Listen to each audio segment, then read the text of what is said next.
Call this a meeting back to order. This is the 7 p.m. Board of Supervisors meeting for Goochland County on January 3rd, 2018. Welcome to all for joining us this evening.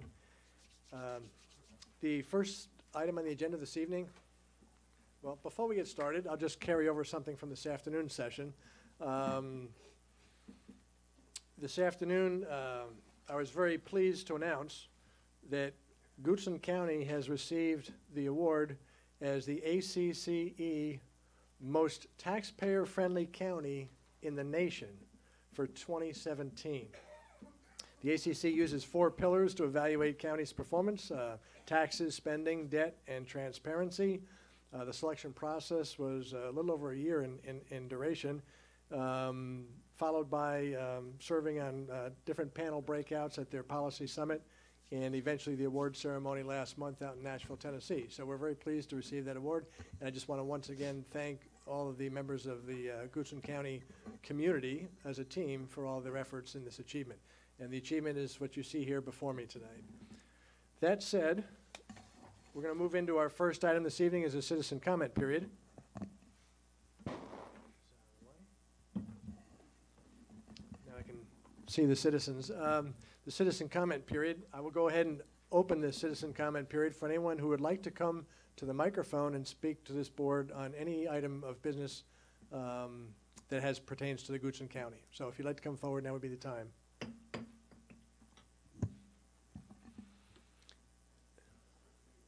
And as you come forward, I'd just like to remind you to please give us your name and address and keep the remarks to about 3 minutes. And one other reminder, if you do have comments tonight that pertain to one of the public hearings, we have 6 of those tonight, if you would just hold your comments until the public hearing, you will be given an opportunity to speak at that time when that issue is under discussion. But for right now, anything other than the 6 public hearings, if you'd like to come forward, please do. Mr. Lyle, I won't take any of your time with that diatribe, so you get the full 3 minutes. Mr. Chairman, you're more eloquent than I am. So I don't know about that. It would be an improvement to hear you talk versus me sometimes, if not often. Jonathan Lyle, 1521 Mannequin Road, and I did share comments earlier about how much I personally appreciate the work this board has done and the county administration as well. I live in Goochland because I want to, not because I have to. You all are coming into a new year, and tonight's agenda, while not speaking specifically to them, I think it's heartening to see some of the economic development that is taking place in the eastern part of the county that is following the comprehensive plan. And some of the requests you'll be dealing with earlier or later this year will be, let's reclassify or deviate from the comprehensive plan. Let's take things that are prime economic development and turn them into residential. I fundamentally am a little put off by that. I like the idea of a plan that went through iterations of review and discussion being followed to as closely as can be, and I think what you'll be talking about tonight is that prime economic development locations can be developed for business and don't need to be reclassified into residential. It is a good place to live. But, you know, there is a critical tipping point where too many rooftops, as I think developers call it, starts to get things a little askance, a little askew. I think the magic number is 70% residential, 30% commercial. Let's give the commercial a chance. Let's not take those prime economic development areas and turn them into residential. I guess Parker Realty had a bumper sticker out 20 years ago that said Goochland County growing gracefully. And so the growth, if it is done according to the comprehensive plan, I think is going to work. And so I would ask that you give the economic development team the opportunity to really take those commercial locations and turn them into commercial development and let residential go into those areas that are currently classified for residential. And the red light's blinking. So thank you very much. Thank you, Mr. Lau. Would anyone else like to approach on anything other than the public hearings? Nope, seeing none, we'll go ahead and close the citizen comment period. Now we're up to the first public hearing for this evening.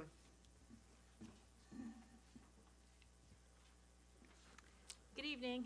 Good evening. Mr. Chair, members of the board, Joanne Hunter, Planning Development. The first two public hearings this evening are both for Sheltering Arms Corporation. The first one is a rezoning of 4.43 acres from R3 to M1. And the second one is a CUP for a height exception. If it's okay with the board, we were going to do one presentation, have one public hearing, and then you would have two separate votes, if that's okay. Is that okay? Okay. Okay. So first we'll cover the rezoning. As I said, it's a rezoning request for 4.45 acres from R3 residential to M1 with proffers. Property is located in the east end of the county near 288 and Broad Street.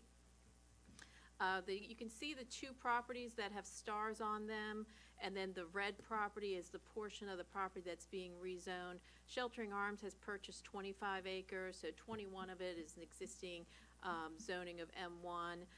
The land use plan here shows all of the area as prime economic development. The M1 zoning would be appropriate for that designation.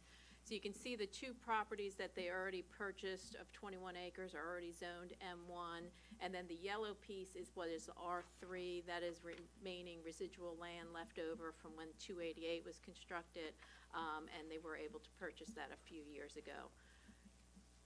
You can see this map is sorely out of date as this was flown in 2013. This area of the county has changed significantly since that time.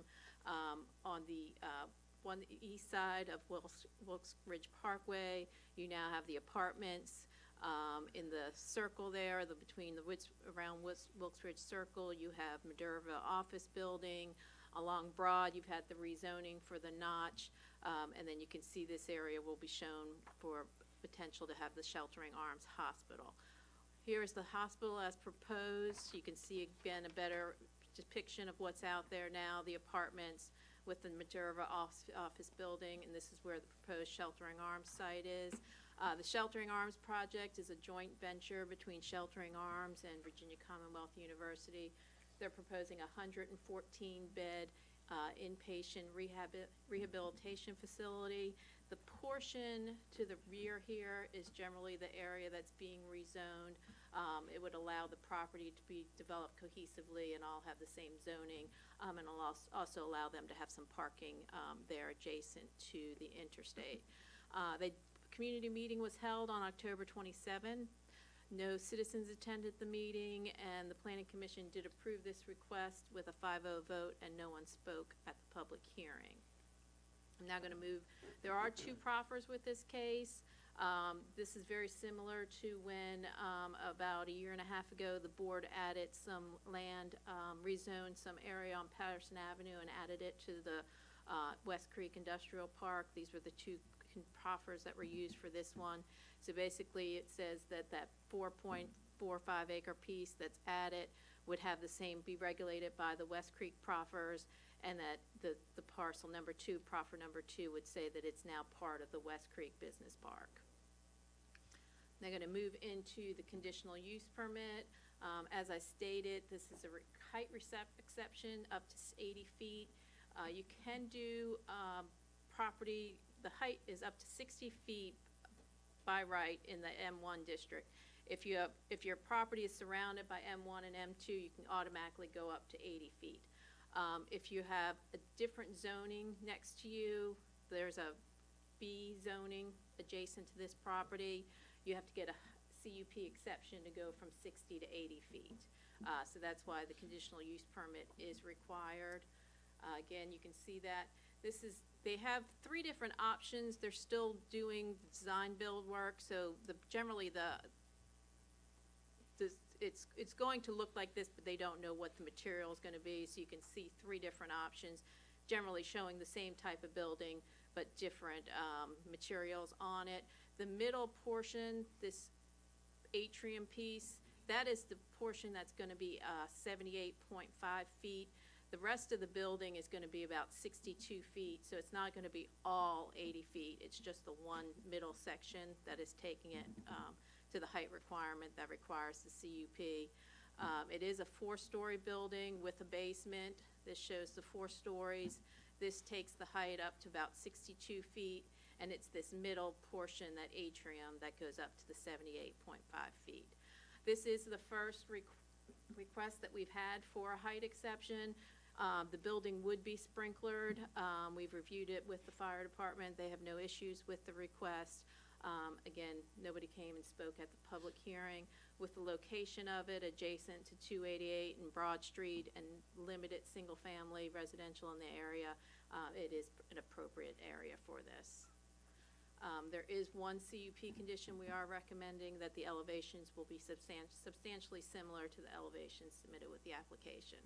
So I'd be happy to answer any questions on the rezoning or the CUP. Board, do we have any questions for Ms. Hunter? Okay, not at this point. Thank you.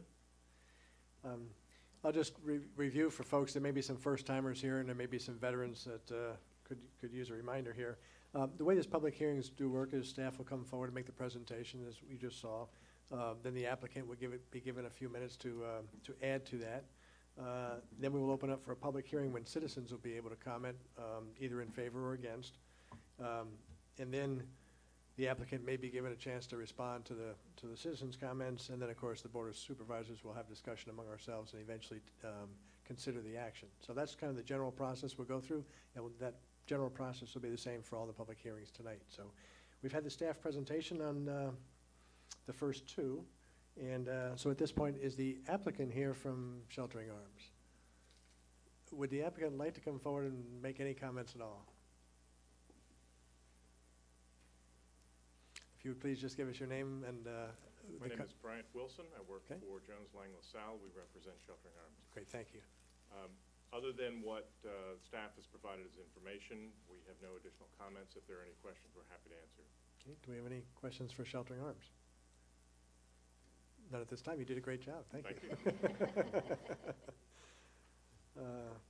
Okay, at this point, we'll go ahead and open up the public hearing. It'll be somewhat similar to the citizen comment in that you'll be asked to limit your comments to about 3 minutes, and you can express any thoughts you have on this application. So the public hearing is now open for the first two. You can open both public hearings at once for both items? Okay, so for what you just heard from the staff presentation, the first two public hearings for this evening is now open for comment.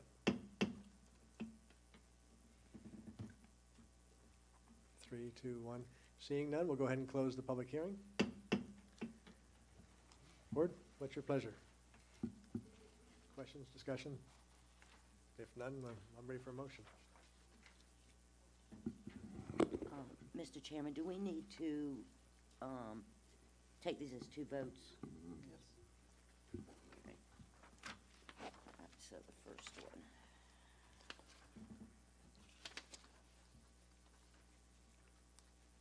If you're ready for a motion, Mr. Chairman, I'd be glad to make one. Okay, On the first one, I'll make a motion, we approve it as submitted. this is the described. rezoning. Okay, it's been moved that we approve the first public hearing requesting the rezoning. Do we have a second? Second. It's been moved and seconded. Any additional discussion? Mr. Badesky, can we have a roll call vote, please? Mr. Minnick? Yes. Mr. Alvarez? Yes. Mr. Creasy? Yes. Ms. Lachelle? Yes. Mr. Peterson? Yes. Okay, motion carries on a unanimous basis.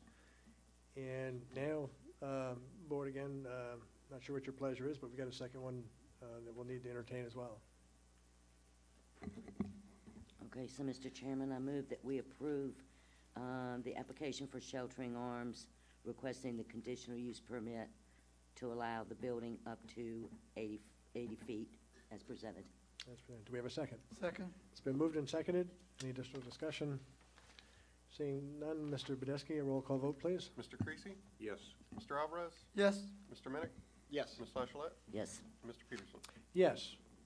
Okay, that motion carries as well, in a unanimous basis. They're both approved. You have your approvals. Best of luck.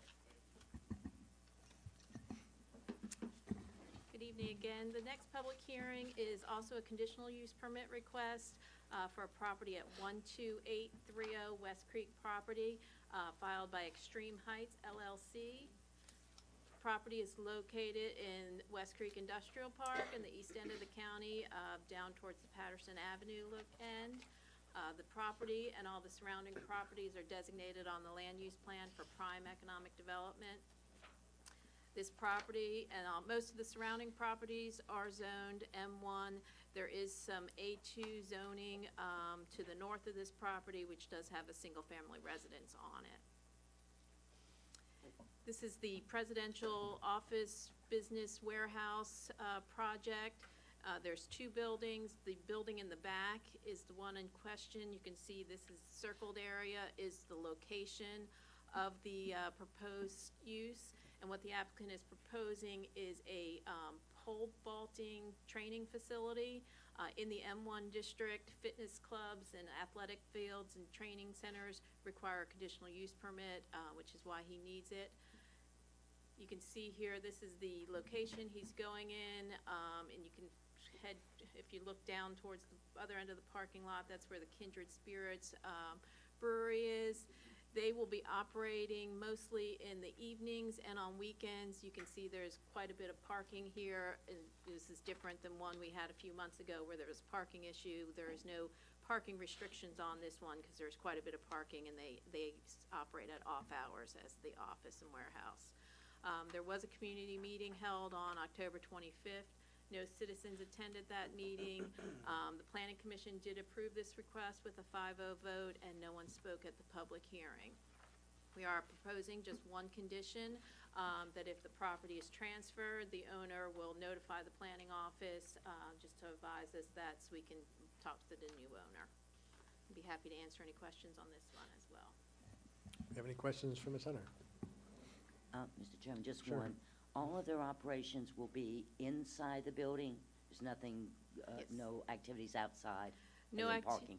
You're correct. No activities outside, no exterior changes to the building. It's an indoor pole vaulting facility. Okay, thank you. Anyone else? No? Okay, not at this time. Thank you, Ms. Hunter. Let's see, at this point, is there a representative of Extreme Heights here this evening with us? Would you like to come forward? My name is Matthew Mullet with Dodson Commercial, representing the tenant. We have nothing more to add, but happy to answer questions. Okay, do we have any questions for Extreme Heights? You did a great job as well. Thank you. Whoops. Mr. Chairman, Oh, hang on. where are you moving from? Where's the business moving from? Right now, so Val is the owner. Val right now is not in operation, Okay, so This will be a startup then, is that? it's either in between seasons. right. So he was out at Linear Lane, operating in the prior season, but looking to get approved for this upcoming season. Very good. Thank you. Okay, great, thank you. Okay, I'll go ahead and open up the public hearing. Anyone like to come forward and speak? 2, 1. Okay, we'll go ahead and close the public hearing, seeing none. Okay, board, we have any additional questions for? Nope, if seeing none, I'll go ahead and entertain a motion. Yeah, Mr. Chair, I would move we approve the application filed by Extreme Heights LLC for a CUP for to operate a sports training facility, West Creek Park. Okay, Second? it's been moved and seconded. Any additional discussion? Seeing none, Mr. Badesky, a roll call vote, please. Ms. Lachelette? Yes. Mr. Creasy? Yes. Mr. Minnick? Yes. Mr. Alvarez? Yes. Mr. Peters? Yes. Motion carries. You have your approval, and best of luck. Okay, the next public hearing, moving quickly here, is a rezoning filed by Swans Inn LLC. The request is to rezone 23.55 acres from R1 with proffers to R3 with proffers. The property is located at 2891 River Road West. The property is located in the Goochland Courthouse area, right here on River Road West, directly across from Parish Ford. The comprehensive plan designates this property flexible with residential. That designation allows densities up to 2.5 units per acre. This R3 request is a 1.3 density, so they are well under the proposed density as identified in the comprehensive plan. The zoning is R1 that was zoned back in 2016 for a 16-lot subdivision. At that time, it was proposed to have 1-acre lots with public water and private sewer. When they first came in, we did not have the sewer capacity for additional lots, so they went with the private sewer. Since that time, the county has worked out an agreement with the Department of Corrections, which has increased our sewer capacity, so they're coming back to ask for additional zoning to have properties with sewer, which would allow the smaller lot sizes going from the R1 to the R3. So when it was rezoned to R1 back in 2016, it was approved for the 16 lots. They were 1 acres. The new proposal is for 30 lots. The lots would range in size between 20 and 30,000 square feet. They're requesting public water and sewer. The proffers submitted with the application are the same as the R1 case with 2 exceptions. One is the revised conceptual plan, changing the lot layout from 16 lots to 30 lots, and then 2, the revised proffer amount. When this first came through the system, it proffered the standard proffer at that time, which was part of our policy of $14,250 per house. Since they've come back in, we're in a different situation with the state law changing, and they have a revised proffer, which I'll cover later in my presentation. There are really no unresolved planning issues with the case. Most of the issues deal with the development impact statement and the cash proffer. So this was what was approved. This is what they're proposing. This is showing the 30 lots. They're coming in with 1 entrance off of River Road West with 2 cul-de-sacs. This was what was approved in 2016. So the road layout is very similar. It's just the difference is the number of lots. You're going from the 1-acre lots to a 20 to 30,000 square foot lot. So you can see the difference. In fact, the roads are already constructed out there, which they were moving forward with the R1 case. They have proffered elevations. This is an example of what has been proffered for the type of homes that would be built in the subdivision. And they do have it's a double entrance road with some landscaping, and they have provided some landscaping. The Virginia Historical Society and some other commercial uses along River Road West, they have provided some landscaping between those and the homes. This is, I'm going to the capital impact portion of the rezoning case. These first about 6 or 7 slides you've seen before. This is what we've been covering when we go into the residential development. As I've said, we've had a change in the cash proffer law. So I'm just going to review a little bit about where we are and where we're going with that. Revenue versus services for residential development. Real estate taxes are the primary revenue source for Goochland. Real estate taxes generally pay the operational cost of county services, such as salaries, equipment, and supplies, but it typically doesn't cover the capital cost of things like construction of new schools or park facilities and improvements.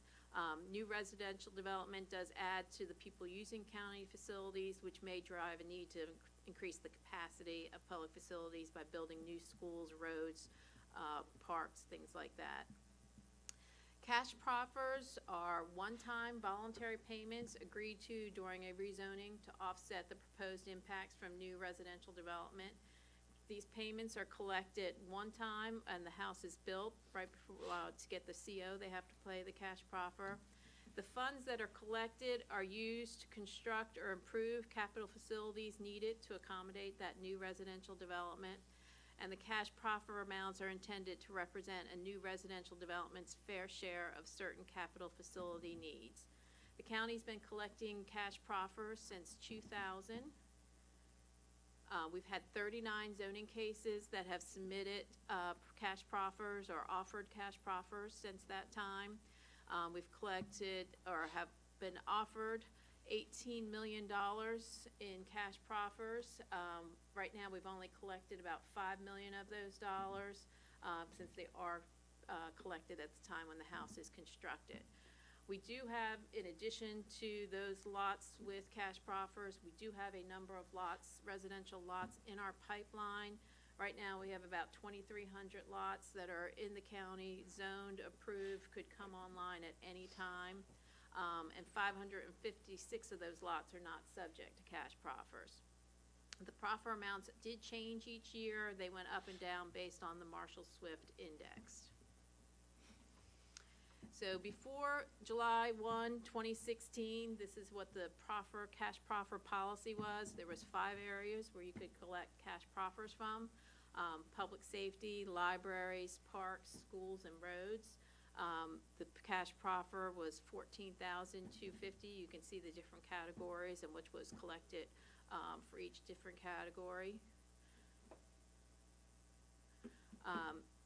On July 1st, 2016, there were significant state code changes to the proffer law. The proposed new law is much more restrictive than what was done previously to 2016. Right now, it states that the state code states that proposed new development must create a need or an identifiable portion of a need for the public facility improvement in excess of existing public facility capacity at that time of zoning. The proffers must address an impact that is specifically attributable to the new development, and the new development must receive a direct and material benefit from the public facility improvement that the proffer is addressing. So previous to 2016, you were able to look at all your future capital projects and come up with a per number house that could be done through the entire county. With this new legislation, it's much more restrictive.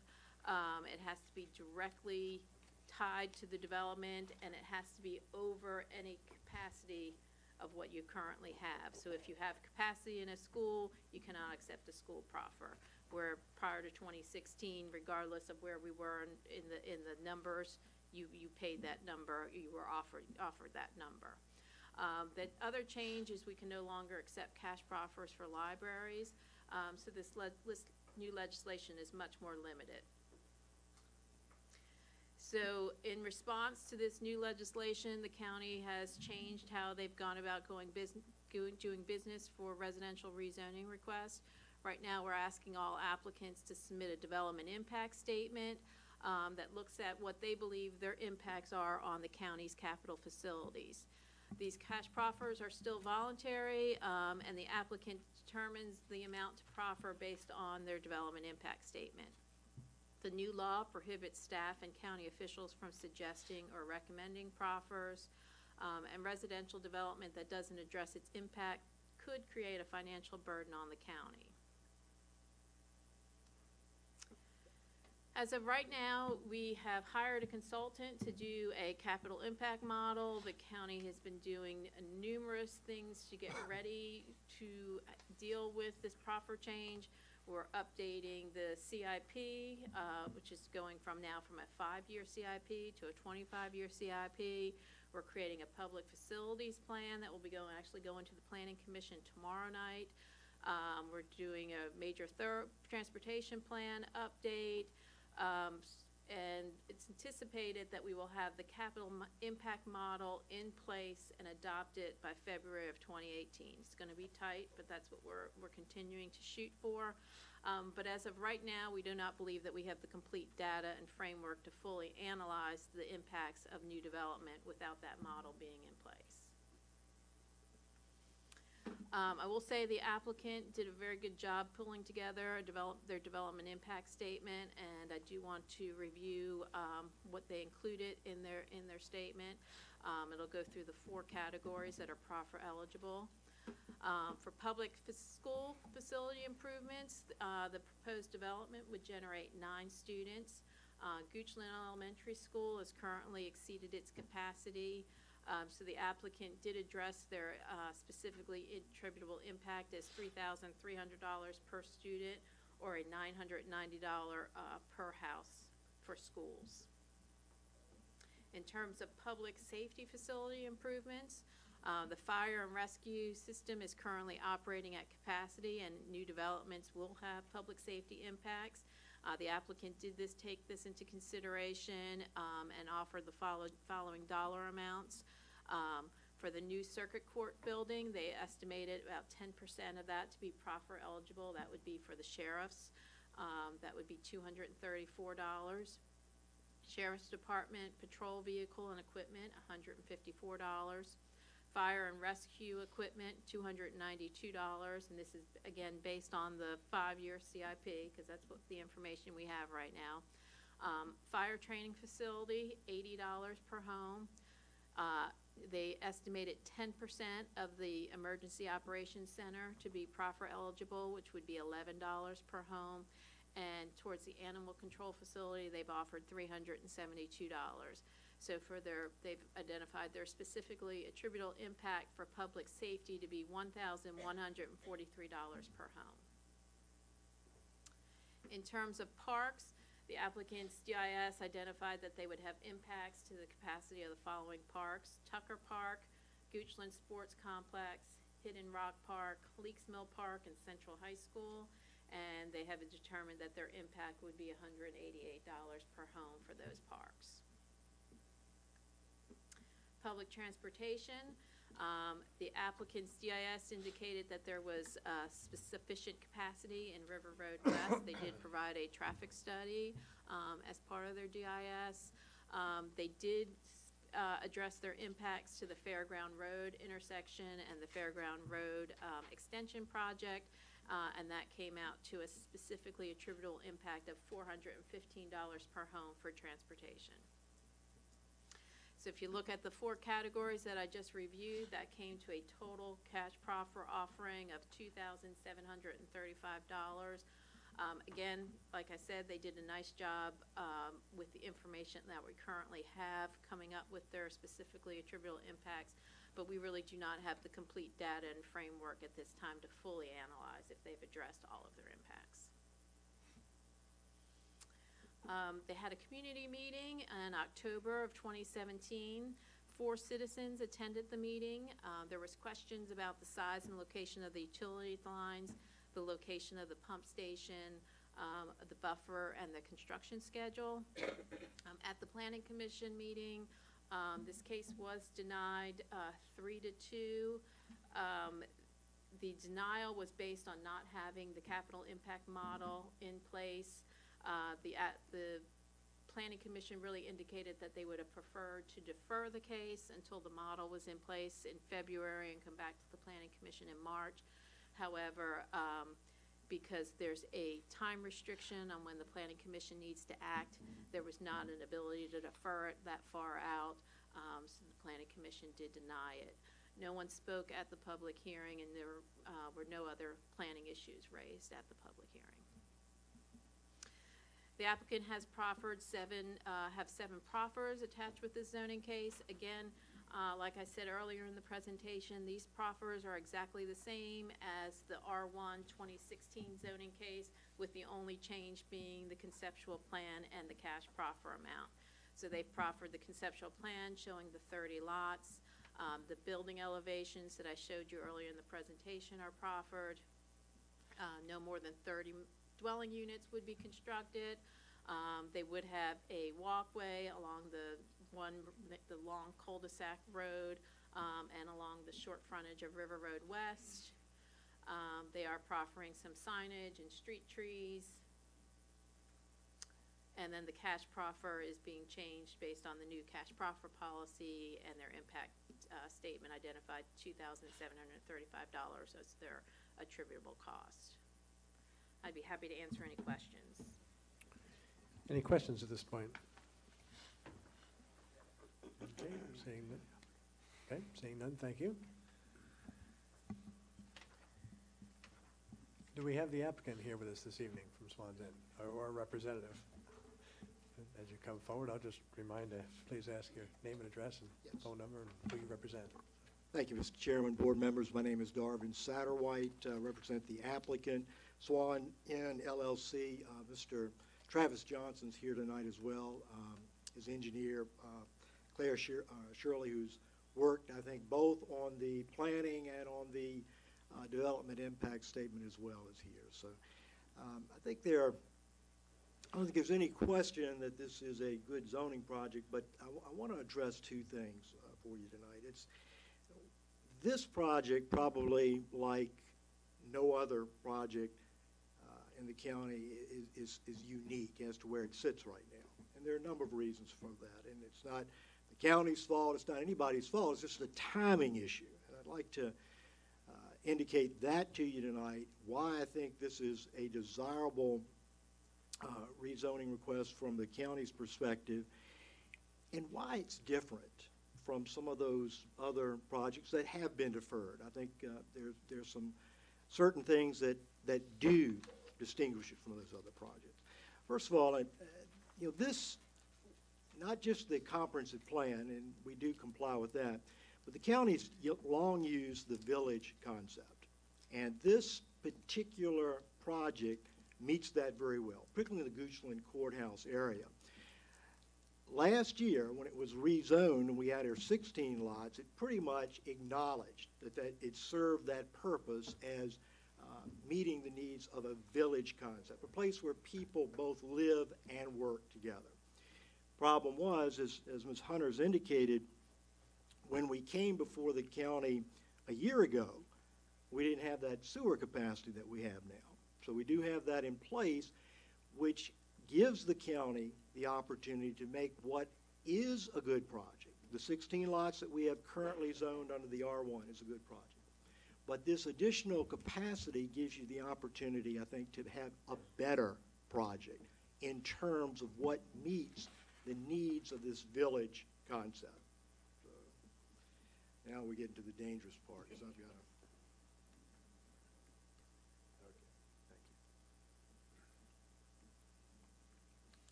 Are you sure? I'm pointing at the chairman. Pointed at me. These things generally work until I touch them, so that's. You broke it. I think I did. Working there. Oh, it's working over here? Is it working there? Ah.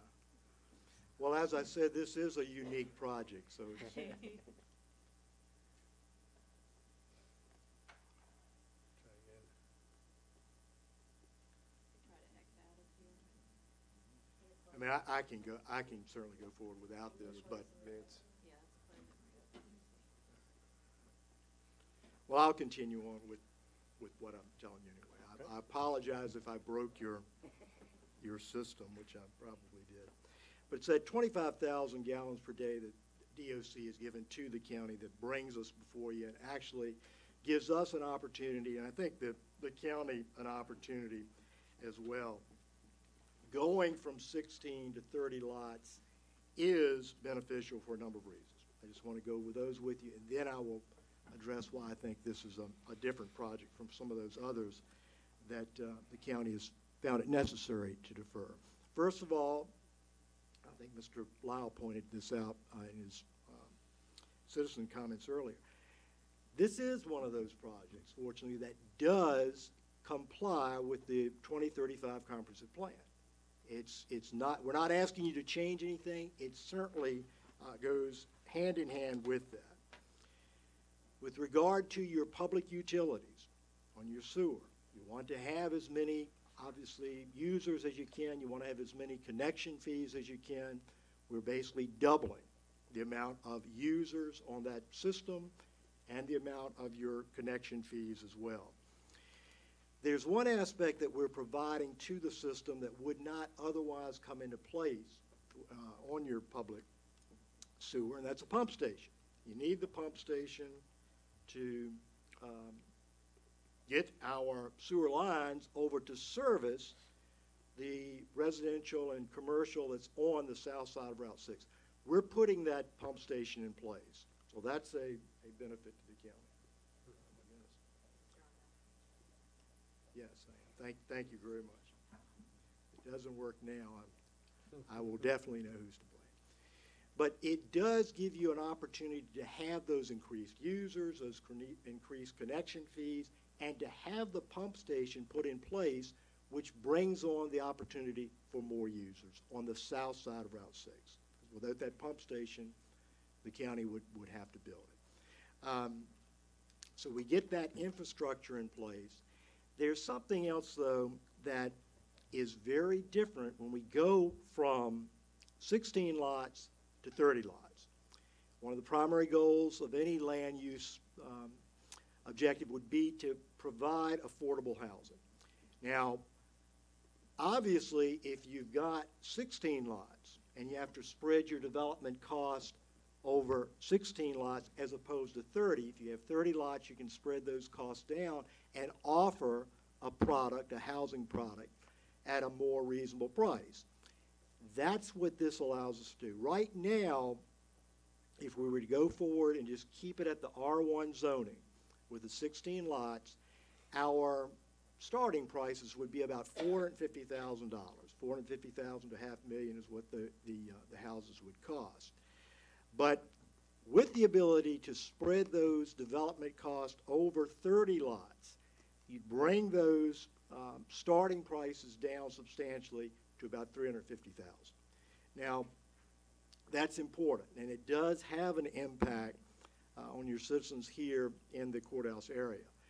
The developer has had a number of people. Obviously, they see him out there developing his project. He's got his signage up now for the 16 lots, and inquiries come in as to what these lots would sell for with the houses.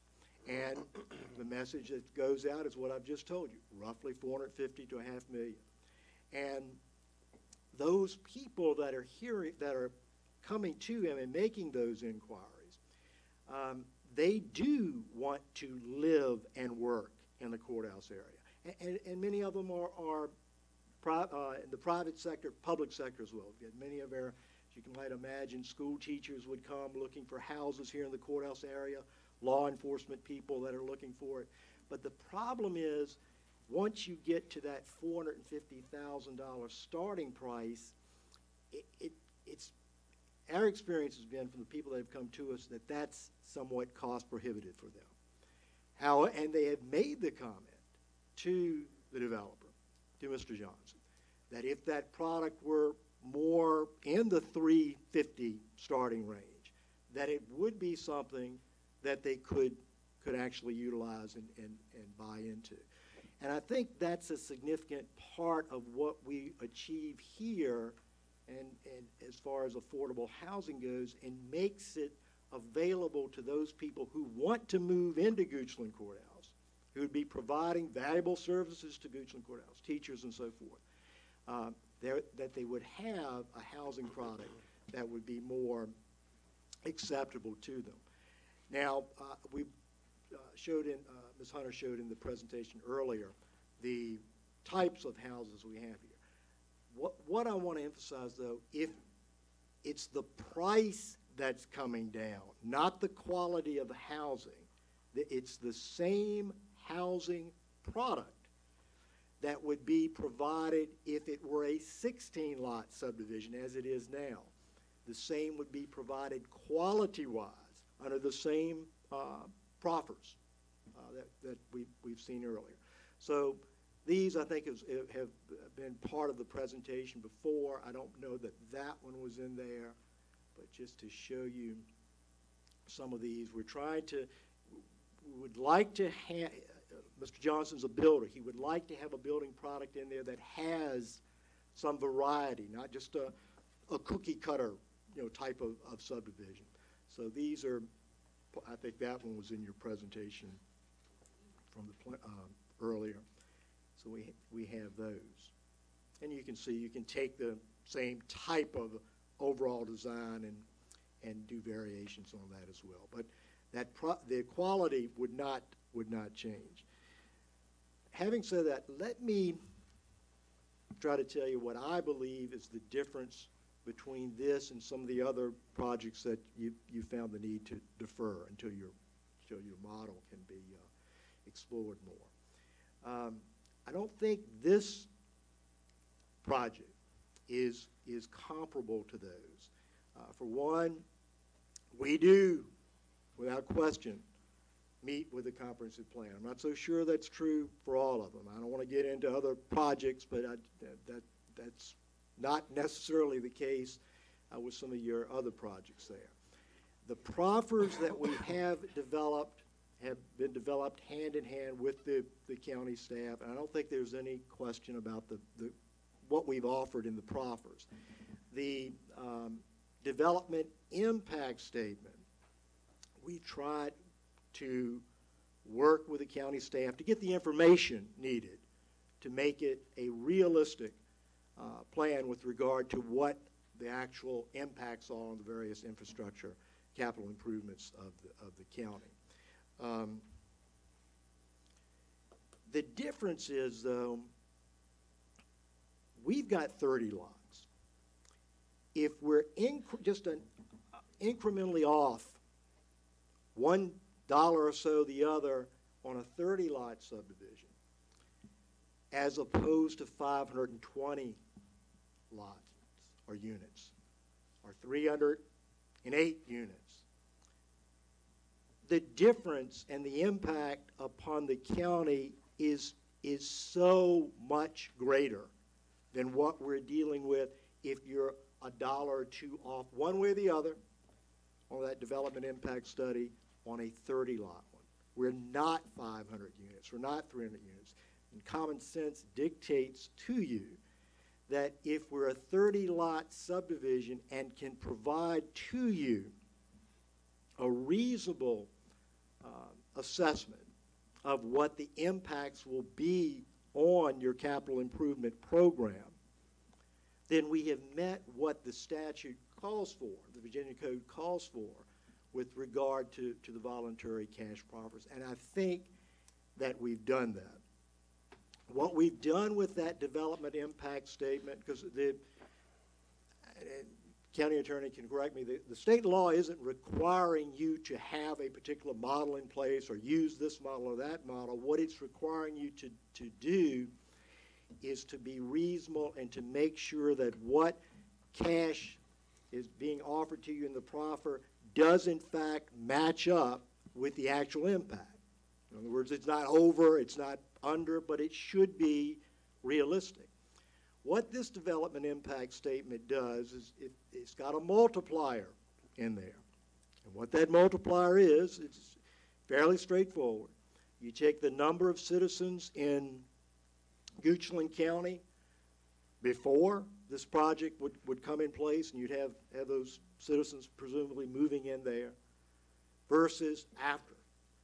Okay, and we have 75 more, and we compare that to the total population of Goochland County. We get the multiplier of 0.32%, I think that's what it is. Then what you have to do is go in and say, okay, if that's the case, look at each of these categories that the Virginia Code allows you to apply your cash proffer to. The question is then, have you done a reasonable job in identifying those things? Well, you know, schools and the public safety and so forth. Now, I wasn't part of that process. I don't, if I misstate something here, I certainly stand to be corrected. But I think what we did on that project, or what Mr. Johnson did on that project, is to try to sit down with the county and not leave out some of those things that are important with regard to your capital improvements. And I think they've done a pretty good job on that. And I think Ms. Hunter has indicated that to you as well. So I believe that the development impact study that we've given to you is a very good one, very realistic and very reasonable. But I still tell you, it's a 30-lot subdivision. It's not 500. If I'm $1 over or under, I'm not.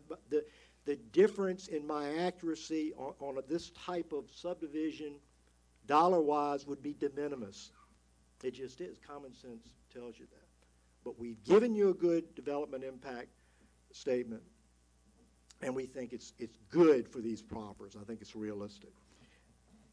What makes this that unique case that I was mentioning earlier?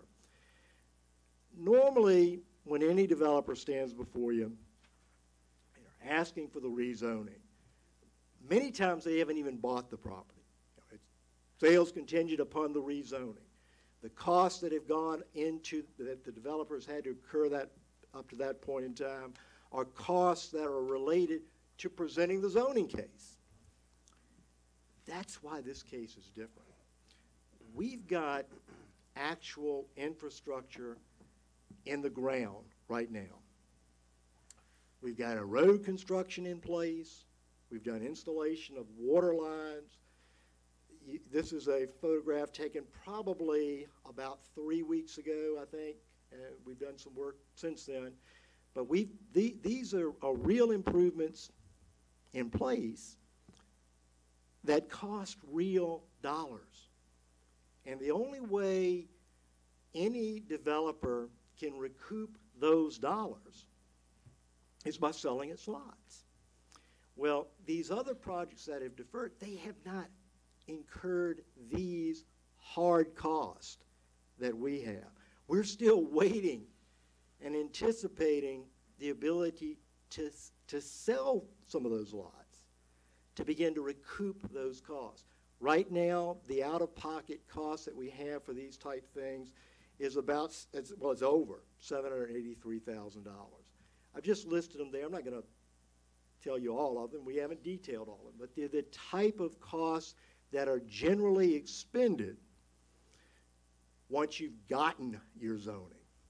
But having gotten the R1 zoning and moving forward as if that were going to be our zoning, not knowing that the 25,000 gallons a day from DOC was going to become available, these dollars have been spent.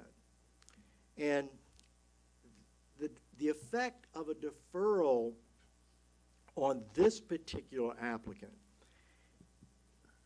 is somewhat unfair in the sense that it depends on when you defer it, but if you go into that a deferral in April, May, I'm just using a date, I mean, we basically missed what we would see as a crucial part of our spring market anyway, because we would have to then appear before you at that point. We would pretty much miss those spring sales. And we're still carrying those carrying costs of, at this point, $783,000.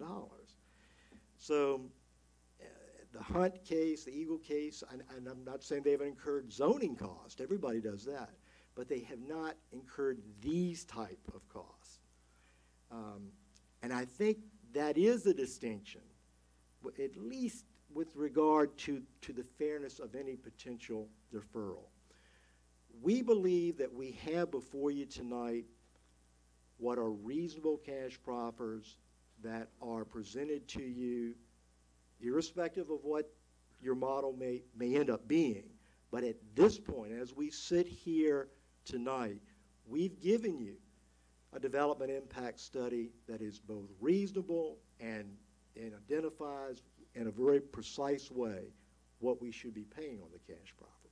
So I would just argue to you tonight, I don't see that as a good basis to defer the case over.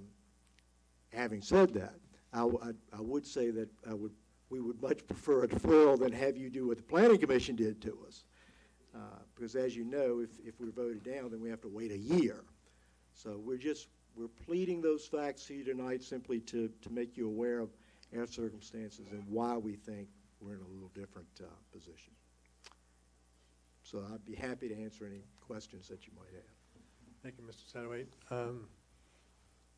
Mr. Badesky, you have a question? I just for clarity's sake only, in your presentation, there was several times that you said that the development impact statement that you submitted was done in consultation with staff and developed with staff. Right. Let me clarify that. No. The staff isn't developing it. Let me restate that it's more information gathering from the county. In other words, we haven't made up the numbers on what do you anticipate, and I'll just make this up, the cost of your new circuit court improvements. Those numbers do have a basis based upon our investigation, but the county staff has not developed the plan, so I didn't mean to infer that. I'm sorry. And Mr. Satterwhite, if you will look on the podium and you see a laminated sheet there with a certification with regard to the proffers that Swan's Inn has proposed, if you're authorized on behalf of your client, would you, and you feel that that it is a truthful statement, if you would give that statement if you're comfortable with that. It is absolutely truthful. And this is what I would represent to you on behalf of my client, with that clarification on the way the development impact was put together. The proffers in this case are being voluntarily offered to address impacts specifically attributable to the proposed development. The proffers are reasonable under state law.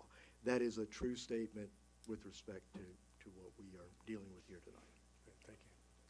Other questions for Mr. Satterwhite at this point? Mr. Chairman, I have a question about Sure. as Joanne, really, I want to ask, you can stay there too, Darvin. The proffers they're offering, have you gotten proffers from any other contractor on houses? I mean, how they line up with some other development? This is slightly higher than some of the other ones. I don't have the numbers with me. I believe the Hunt one was about 1,500.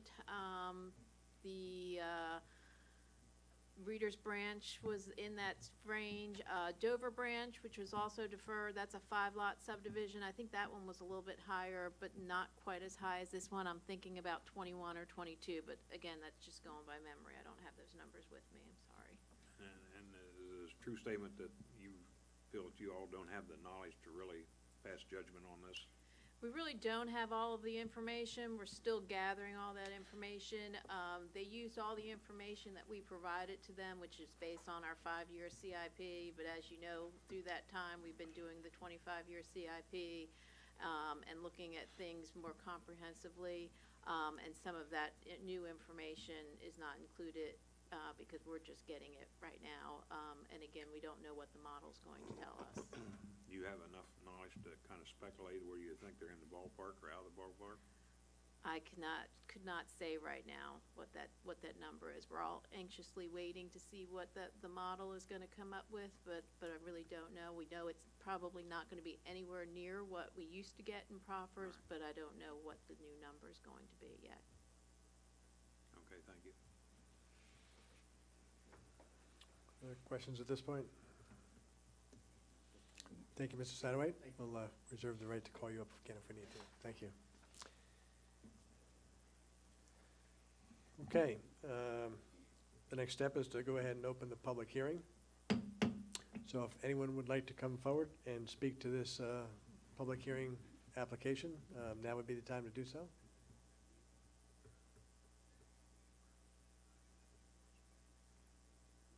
3, 2, 1.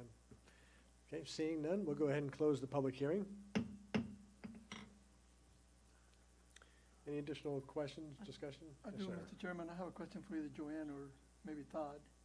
On the sewer capacity, I guess 25,000 gallons would cover the needs for the subdivision. Yes, it would more than cover that, yes, sir. Does that leave us as far as capacity-wise for other development at this point? Are you speaking like from maybe a commercial standpoint or more residential houses, or trying to equate that to a Commercial, number? or I don't know, I guess there's a difference for, I could figure that out for you. In the utility master plan we completed a few years ago, it gave us our average daily flow of sewer. I want to say it was somewhere around 80,000 gallons a day.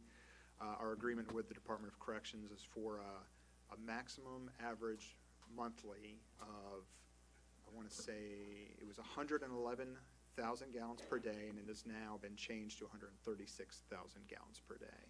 So you got 80,000 versus 136. Sounds like a big gap, but you have to keep in mind that when we have wet weather flows and rainwater and stormwater get into the sewer system, it actually increases that, even though you're not flushing as many toilets. It's the same amount. The actual stormwater end of the system will actually increase that amount. So that's why we've always been careful at 80,000 versus the original 111 on how many houses we allow into the system, because we have peaked over that 111 before after a large storm event. So it's not unheard of for our system to have that type of flow. So that's why we've always been careful.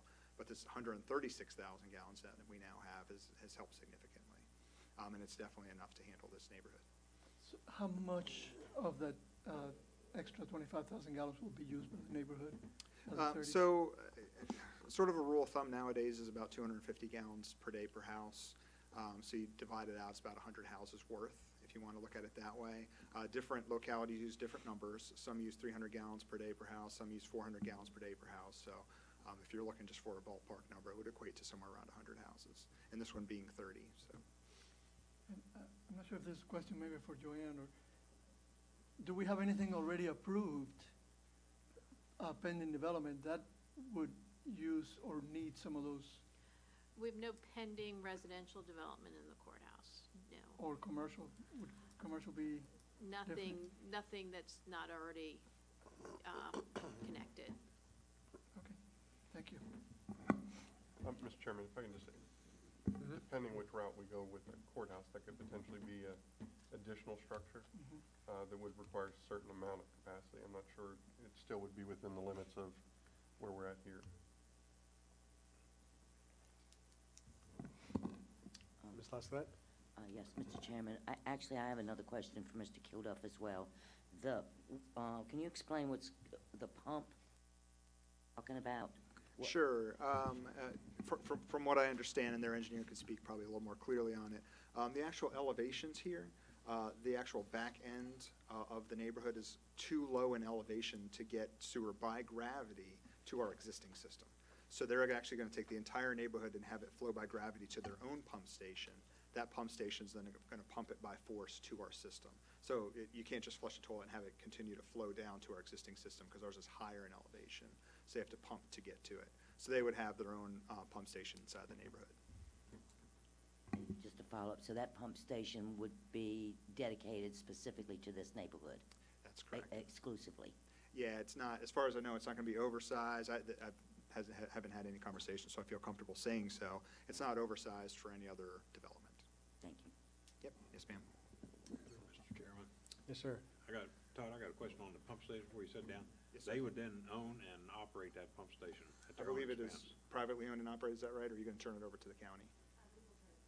Yeah, and we could take that over as well. We would take it over? Yeah, we can, and we just did that with the Kinlock Section 8 neighborhood as well. Okay. Yep, we can own and operate that station. It would be built to our standards, so it would have our own SCADA system in it. We use a high tide system, so if there's any issues with it, it would automatically electronically go to our cell phones if there's any issues at night or on the weekend. So if it is to be turned over to the county, it would be built to our standards. And if they don't go with the 30 homes, and the ones that they're allowed to hook up now don't require a pump station, is that right? I'm sorry. Oh, Septic now, I think. yeah, they were going to be septic. It's gonna be all Yeah, the old septic? plan was septic, Okay. yes, sir. So I have more question, Mr. Chairman. Sure. Mr. Kilduff, so one of the things that I thought I understood from Mr. Satterwhite was this pump would enable basically more output from the south end of Route 6, but you're saying it would be limited to these 30 houses, the pump? Yeah, the pump station is only going to be designed for this neighborhood and nothing more. Does that answer the question? Yeah, well, I think so. Currently, the sewer line only runs along the north side of Route 6, correct? Yeah, it's on the east side, back by the creek. Yeah, but that's down over the hill. It's way down there. Right, Yeah, it's way so- down by Valley View Lane. So would this connection at this location help somebody else along the south end or I guess there's northeast? It's Or- actually, that's a good question. It's actually, if you want to think about it this way, it's the end of our system. So there isn't really anybody in between them and where our system enters the Department of Corrections system. So there would be nobody else connecting to it, and there would be no need for it. The free clinic needed to go across the road to connect Mhm. to sewer. So that would not help any other businesses on that side of the road. No, not for what the free clinic's doing and not for what this one's doing either. It's just the way our system is set up. We have public sewer on the east side of River Road, but there's really nothing on the west side of River Road at all. There was nothing installed. There was no, unlike in the Tuckahoe Creek Service District and over on the east end of the county, we have sewer pipes that go under roads, crossing from one side to the other. We actually have empty conduits. Somebody thought through that and said, hey, one day this side is going to grow, so let's put some casing pipe, is what they call it, under the road for that type of growth. That actually didn't happen here. So really the west side of River Road doesn't have access. So Is that pretty much consistent with the applicant's thinking on this, or is there? Like to come forward and just address that, please? Thank you.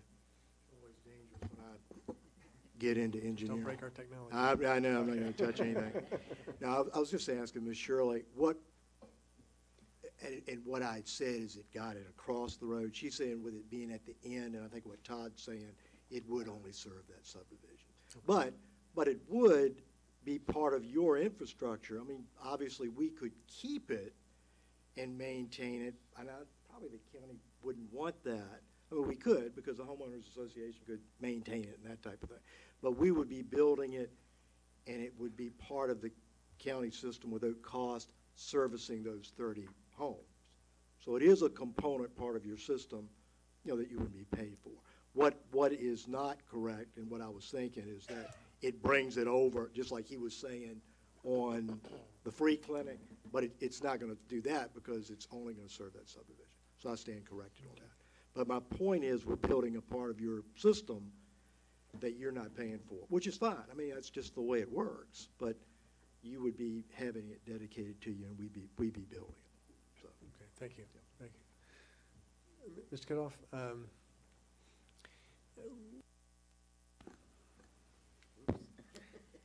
didn't like what I'm going to say. Cut myself off. We have had experience with pump stations in the Rivergate area where we had to either upsize or put in a grinder pump or what have you. I mean, would we run the same risk here if this pump station, would it be built to the new standard that we had installed, or so that we don't run afoul of the same issue? Or you see where I'm going with this, right?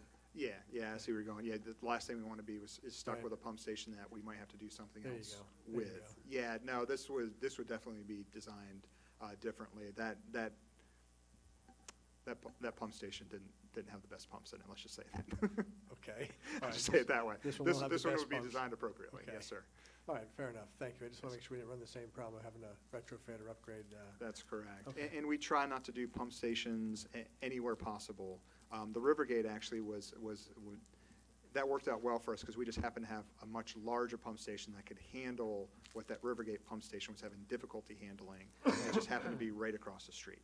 Okay. So we were actually in fantastic shape in that particular case. So Those large grinder pumps over there, you can grind up a yes, Volkswagen. very Okay. massive. Yeah, and they can handle anything. That's right. Okay, great, thank you. So, Thank you yes, for sir.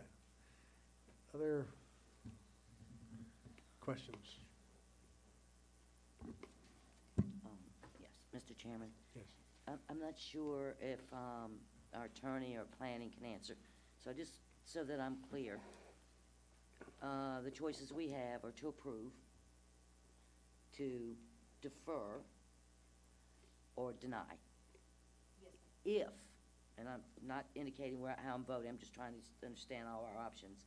If we deny, they still have their current zoning, is that right? So they can continue with the 16 lots as they have it. Yes, ma'am. Deferring it, I guess they want to go from 1 acre to half-acre lots. So they really probably wouldn't want to be building anything in there if it were a deferral. But they could, right? They could still build on the old plan. Okay, thank you. That's what I need to know.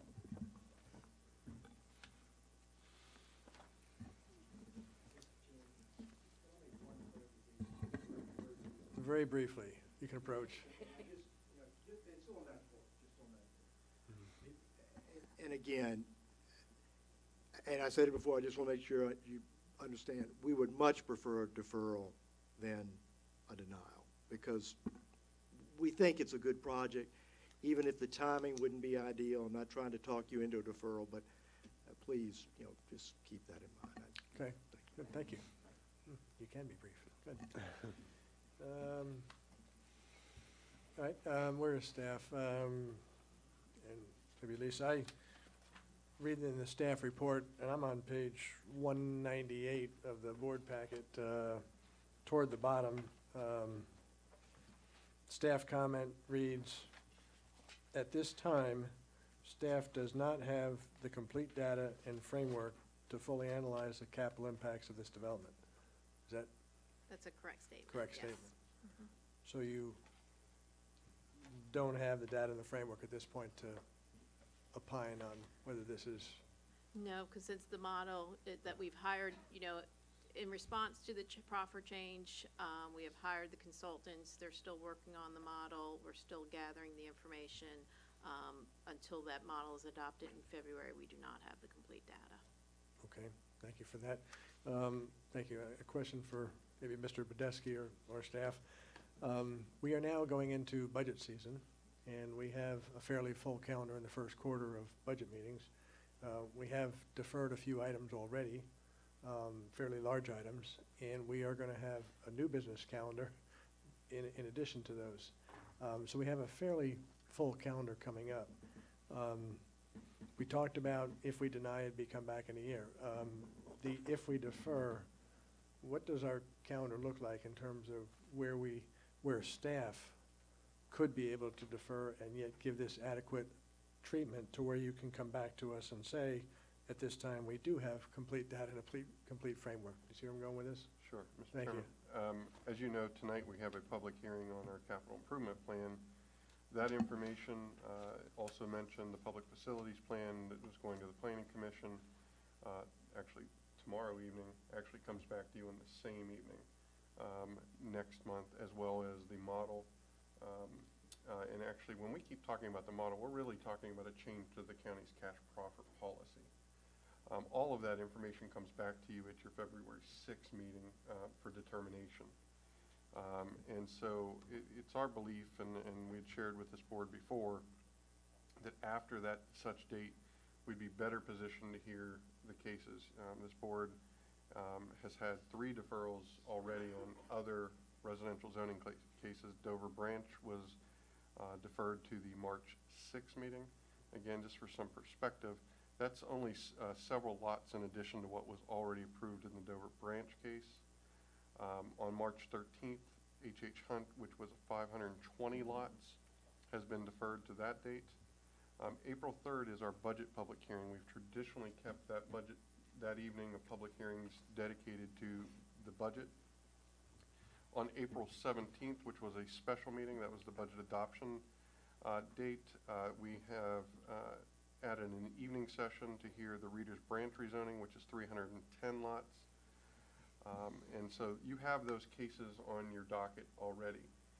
We have been sensitive because many of these developers have different investments in either time or cost to try to address these in follow-up as expeditiously as possible. I think each case sort of bears its own merits in size and scope and intricacy of the case. That's specifically why H.H. Hunt and Reader's Branch were recommended to be on separate evenings.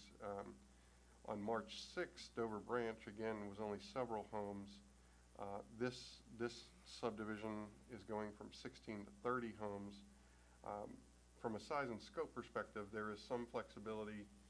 While there's staff analysis required of all of them, we potentially could, as soon as March 6th here, this case. We would not recommend adding to the evenings of Hunt and Reader's Branch additional cases. In that case, if you wanted a separate evening for just Swan's Inn, May 1st would be our next regularly scheduled meeting to do so. And as always, it's this board's prerogative to call additional meetings when you would see fit to do so. We would just have to advertise and notice them appropriately. And so I know I gave you a lot of information there. Just to surmise, probably March 6th would be the soonest we could potentially hear the case. Would not recommend doubling up at the other dates. May 1st would be the next regular meeting, or we could have a special called meeting. Good, thank you for that. There was a lot of information, but it's very helpful, so thank you. Board, additional thoughts or questions? Mr. Chair? Yes, sir. Yeah, I mean, I think, so I think like a lot of these projects, again, just from my opinion, all very good, high-quality projects. I think this is another one of those. I think what we've tried, or I think what I've tried to look at as a board member is the playing field level for both the county and for the taxpayers and for the developers by kind of anticipating the cash proffer policy and the capital impact model, which is kind of why I've encouraged or suggested that the board consider a deferral on a number of these cases. Again, I think this is another high-quality product for the courthouse. I think it's uniquely well-suited for the courthouse. My concern is, of course, is that we don't have, I think, what we're seeking in getting as much information that's transparent to the public as possible about what the impacts of any particular development may be downstream. And so that kind of remains my concern at this point. And so I'd say based on the scope of this particular project, I'd be supportive of looking at this, relooking at this in March 6th. I think these two smaller cases would probably work well in that time frame. We've heard them previously. We know many, if not all, the details. What we need is to be able to kind of lay out what we see as the impacts might be, and in some respects, they may be a little bit more beneficial for the developer. I mean, who knows? I don't think we know what the model will actually show. I mean, it's a little bit of a wild card on that. So their impacts, their financial outlay could be, their cash proffer could potentially be lower than what they might be offering, and so I don't know. So my feeling is that, or my recommendation to the board would be to consider deferring this to March 6, 2018, and if you'll accept that as my motion, I'll go ahead and offer that. Well, let me see, before we accept the motion, that just want to see if there's any other discussion. Ms. Laskowitz, did you have anything? I do not. Mr. I would like to kind of Alvarez? reiterate what Mr. Minnick said. I think this project was a very good project at 16 lots, and I think for where it is, it's an even better project at 30 lots. I think we do need more housing, and it's very different from the other projects that we saw. As Mr. Satterwhite pointed out, it's within the comprehensive plan, it's in the village. So far it's the first one I've heard that they're taking maybe the reduction in, the increase in capacity, in sewer capacity, and the reduction in proffers to actually reduce the cost of the housing. I don't know that $350,000 per home is still a affordable home for most people, but it is an improvement.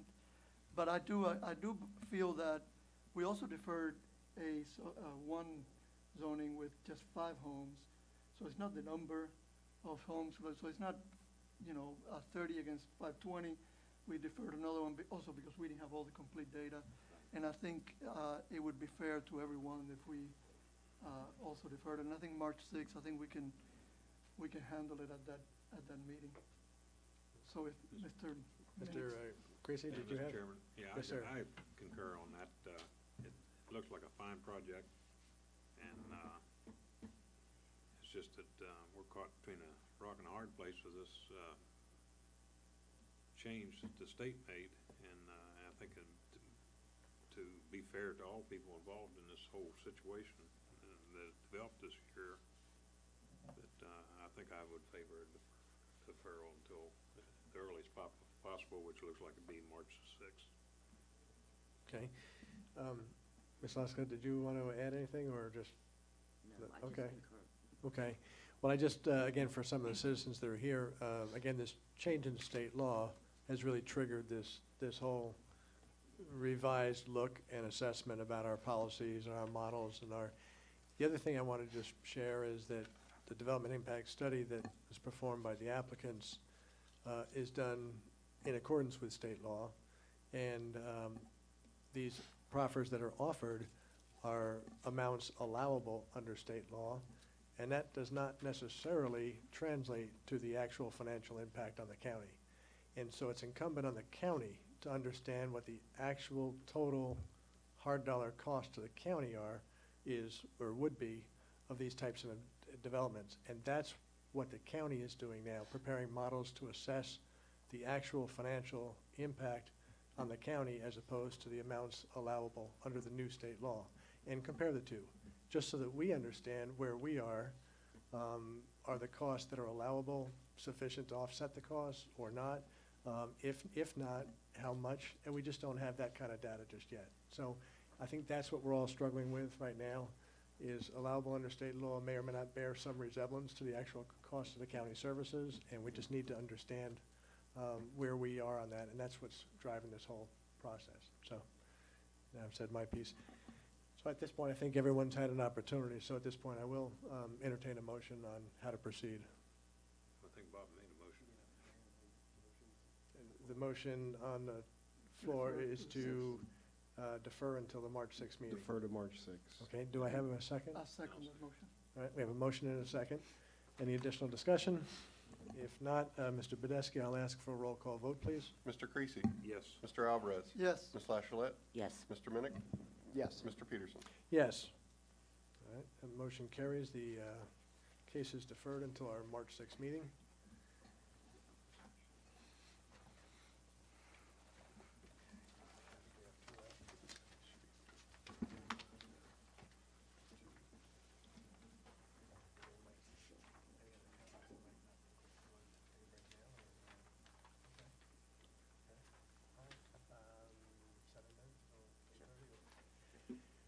Ms. Hunter, and with the indulgence of the crow, we've been at this now for about an hour and a half. We're going to take about a 5 to 7 minute break, come back here at 8:30, about a 7-minute break or so. We can get a chance to stand up and stretch and use the restrooms and do whatever. We'll see you back at 8:30. Thank you much.